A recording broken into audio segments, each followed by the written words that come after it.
welcome back. Now, I know I missed my video last week. That's, well, quite frankly, I really didn't have anything to talk about specifically, so I just kind of took last week off. But anyway, I'm back again. I really didn't make much of a promise as to what my schedule was going to be, so as far as I see it, whatever. Anyway, let's move on. And I'll be honest with you, I thought I might be a little late to this party. I thought this was going to blow over like the day or two that I first saw it on my Twitter feed, but it seems as though as the days go by, this dumpster fire only seems to get larger and larger. Of course, it's been fueled by media, as these things usually are, and of course, YouTube commenters or political sphere, whatever you prefer to call them, have jumped in on this too. And me, I'm just not really piggybacking off that per se, but I'm just feel like I need to express my opinion. But anyway, a little backstory here for those unaware. As Gay Pride or LGBT Pride Month began, whichever you prefer, this cockroach here decided it would be a good time to go after someone who has had, we'll say, a little political difference with him in the past, to make a long story short. This person, of course, being Steven Crowder, that he has had this issue with. For those unaware, he being Steven Crowder, is your relatively typical conservative, very bland, basically what you'd consider a conservative if you were to write down a textbook definition, who also happens to be a comedian, which overall he's not really bad as a comedian. I mean, I've heard better, but he's not too shabby. But that's not really the point here, is it? Regardless, Carlos claimed that Steven Crowder has gone after him for his sexuality.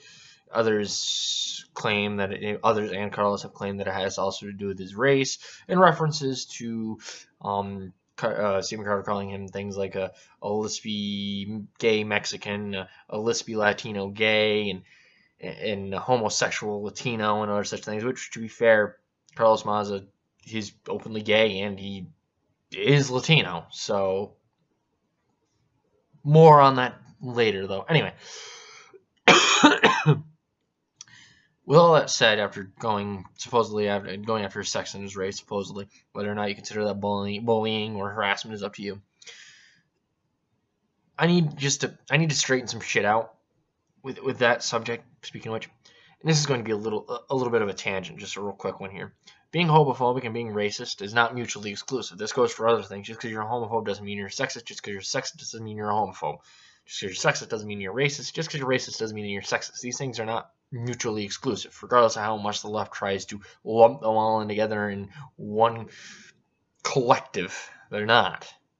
Being one does not make you the other any more than talking to a communist makes you a communist. Simply guilt by association, and its equivalency needs to end because it's a terrible process of thought. It's very simplistic, it's very idiotic, and it's, for lack of a better term, it is devolving language. But anyway, let's be honest here. The radical left really doesn't care if you are, in fact, these things. They don't really give a shit. They're just looking to shut down discussion because they lack the mental faculty to defend their failed authoritarian viewpoints. But that's a topic that's been done to death, and I really don't need to beat that dead horse any more than I myself or others have done in the past. It's a very clear-cut scenario when you explain it to people that aren't brainwashed by the ultra-liberal media. It's quite apparent thing to see. Now, one of the main points that really got this going was a particular shirt in Steven Crowder's shop that states, quote, "Socialism is for figs," which, well, it's blanked out, but you could tell by Che Guevara's hand gesture that's the figs is implying fags, with the A being blanked out, which is ironic considering Che was a fan of killing the gays, but don't tell the neo-lib commies that, you'll give them a heart attack. While the shirt is in bad taste, it doesn't specifically say fags, it simply implies it, and this is hardly worth of attention from a self-proclaimed journalist. But it's from self-proclaimed journalists, and I say this because Crowder is still a comedian, and comedians make jokes about certain things. Now, you might think that comedians shouldn't make jokes about certain things. You can think that all day long. I really don't care. But here's the thing. You have to understand that people are going to expect a certain level of consistency from you. So if you think that comedians shouldn't be able to make jokes about homosexuality, but you're totally fine with it, totally okay with them making suicide jokes, people are going to call you out for the fucking hypocrisy. Because you can think making jokes about homosexuals is worse than making jokes about suicide. But here's the thing. That's what you think. That's your definition. That's just not your definition. That is the way that you view the morality of the subject. That's based solely upon the way that you were raised, the environmental affairs you're going through, and your own personal beliefs and your life experiences. And you do not get to express or espouse them onto other people as a form of moralistic guidance. But with that said, this Roach, and when I say this Roach from here on out, I'm always referring to Carlos Maza, because he really does come across as like a cockroach to me. As soon as the lights come on, he fucking disappears. But he has a narrative to push and wants his opponent struck down and with a blazing fire in hand of the government. Usually, 9 times out of 10, that's what they want. So when YouTube originally decided not to bend a knee to the arguably authoritarian cries and demands upon the organization, Maza and his cohort scurried to social media to exclaim upon the pitchfork and torch brigade to push YouTube into changing their minds. Now, Carlos claims that Steven Crowder is in direct violation of YouTube's hate speech laws, which, well, you can see them here. This particular one he's talking about. And I quote, content promoting violence or hatred, which you could argue that Steven Crowder has done this thing. But here's the caveat to that issue. If you say that about Crowder, you also have to look at what Carlos has done. And Carlos should be very careful about the eggshells that he's standing on, considering he has plenty of times justified violence by Antifa against people he deems as fascists. And he also constantly attributes people like Crowder, Carlson, and other right-wing, and sometimes not even right-wing members of the social sphere being Twitter, YouTube, etc. But he has exclaimed that these people are right-wing, ultra-right-wing, far-right, alt-right, fascists, neo-Nazis, whatever fucking term they happen to be spousing out of their fucking cocksuckers at this point. And yes, I'm using that term because he's gay. Hate me for it. I don't give a fuck. You can't demonetize a channel that's not monetized, you fucking cunt, so fuck you. But anyway, so the long and short of this is, if YouTube wants to maintain intellectual honesty and logical consistency, they have to demand that Carlos Maza takes down his videos where he does these things as well. Now, if Carlos himself wants to be those things, intellectually consistent and logically consistent, he should also take down the videos where he, A, accuses people of being fascists, and B, condones the actions of violent thugs. But this isn't a matter of intellectual honesty and logical consistency. Let's be honest here. This is about censorship, and more specifically, using one's victim status to force down dissent. But of course, this whole debacle didn't end here. As I said, this has been coming to fruition over the past couple of days. YouTube is now clamping down on certain topics in light of this, and this phenomenon has kind of, or hilariously, come to be known as the Vox Ad Apocalypse. You can follow the hashtag on Twitter if you want. But anyway, mainly because Carlos's actions are believed to have been a catalyst for YouTube's actions. Now, that's not to say that YouTube did this specifically because of Carlos. A lot of people, myself included, believe that this was more of something that YouTube had planned on implementing. They just wanted to have more time and refine it before they released it, but Carlos was kind of like, the straw that broke the camel's back, I guess you could say. But they were like, oh shit, well, we got to do something about this. We got a bunch of fucking PR we got to cover up. So then they released this. We'd be like, oh, well, you can't say that we didn't do anything. You see, we obviously did something.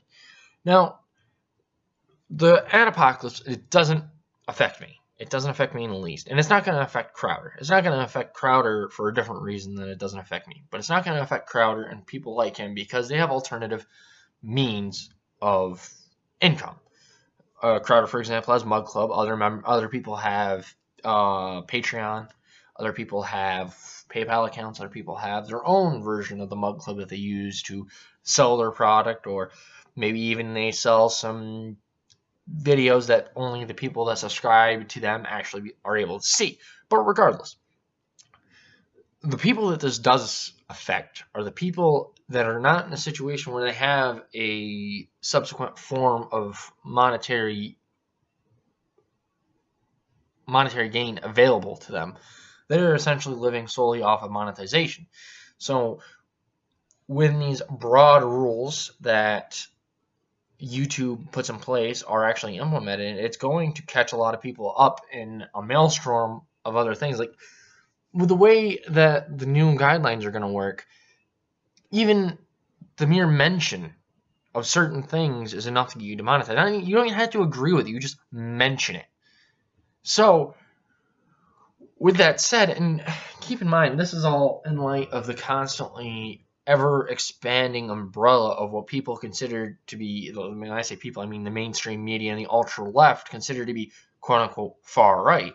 No, they use far-right, they use alt-right, they use fascist, they use neo-Nazi, they use hate speech, white supremacists, they use all of those, what would normally be considered pejoratives, but at this point have entirely lost their meaning because these fucking cunts won't stop calling everybody and their fucking brother Nazis. Now, because of the way the ultra-left works, where they are the loudest minority in the fucking world and will not stop crying until something is absolutely done about it, since they have broadened that umbrella so wide, there are many people that are going to get caught up in this that aren't even remotely right-wing. So Sargon Akkad is an example of this. He's not right. He's open about being liberal. Very open about it, in fact. And there are a number of other people that I know that get caught up in the monetization issues that are not fucking right-wing at all, despite certain people on the left constantly trying to attribute them to being right-wing. Now, to those of us that are not of the left-right paradigm, myself included, this just reeks of the inevitable decline where this was all going to go to anyway. So, anyway, that just about does it for this video. My rant is over. But, with that said, just one more thing. If you openly call yourself, because if you openly call yourself a queer, or you openly call yourself a lesbian faggot, or you call yourself a faggot, or you call yourself gay, and you are Latino, you cannot get upset, even if somebody in a pejorative manner says that you are a gay Latino, because you are that thing. That's not to say that the person saying it isn't kind of an asshole. The person is an asshole. But the fact of the matter is that you are those things. That is the truth. The truth fucking hurts. Get the fuck over yourself. You yourself call yourself that thing. What I'm saying is you should be comfortable in your own fucking identity. Anyway, that'll just about do it for this video.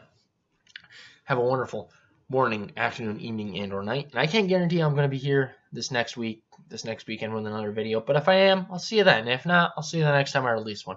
Have a wonderful morning, afternoon, evening, and or night. And I'll see you cunts, well, somewhere down the line.